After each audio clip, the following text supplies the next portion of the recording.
Panginoon, tulungan niyo po kaming pumasan sa aming mga krus sa buhay. Ako po si Father Fiel Pareha at ito po ang ating segment, ang Daily Devotion, na kung saan tayo po ay magdarasal, magbabasa at magninilay kasama ng salita ng Diyos sa buong taon. Manalangin tayo. Sa ngalan ng Ama, ng Anak at ng Espiritu Santo. Amen. Halina, banal na Espiritu, liwanagan mo ang aming puso at isip, nang maunawaan at may sa buhay namin ng iyong salita. Amen. Our Bible passage for today is from the Gospel of St. Luke chapter 9, verses 22 to 25, and I read it for you. The Son of Man must undergo great suffering and be rejected by the elders, chief priests, and scribes, and be killed, and on the third day be raised. Then he said to them all, "If any want to become my followers, let them deny themselves and take up their cross daily and follow me. For those who want to save their life will lose it, and those who lose their life for my sake will save it. What does it profit them if they gain the whole world but lose and forfeit themselves?" Ano pong krus ang pinapasan mo ngayon?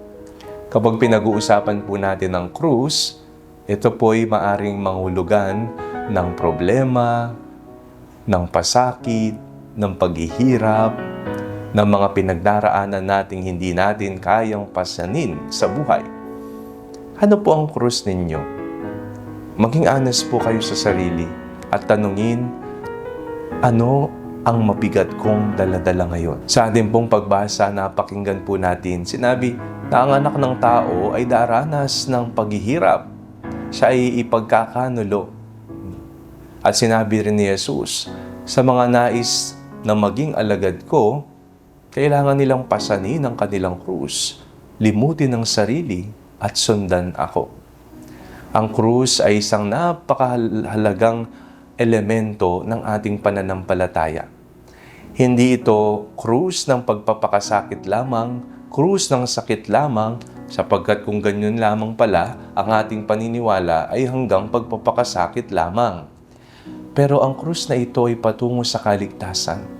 Ang krus na ito ay krus ng pag-asa. Ang krus na ito ay krus na regalo ni Jesus, hindi para tayo ay pahirapan, kung hindi para tayo ay iligtas.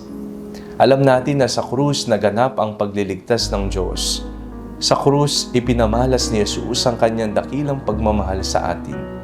Kaya huwag tayong matakot sa krus, sapagkat alam natin na ang Diyos na ating sinusundan ay una nang nagpasan ng kanyang krus at ipinako siya sa krus.